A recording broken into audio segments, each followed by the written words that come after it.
عید قربان آمد و در مکه حج اکبر است. دوست را تبریک کردن سنت پیغمبر است.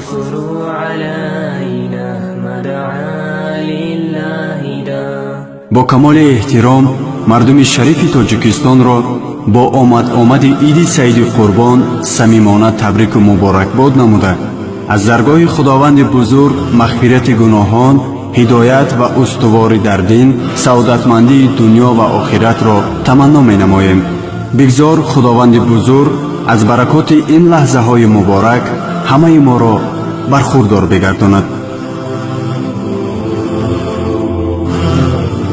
آن خداوندی که در دل نور ایمان آفرید، در شب تاریک بنگر ماه تابان آفرید. تیغ را بر حلق اسماعیل پیغمبر نهاد، بعد از آن بر مومنانش عید قربان آفرید.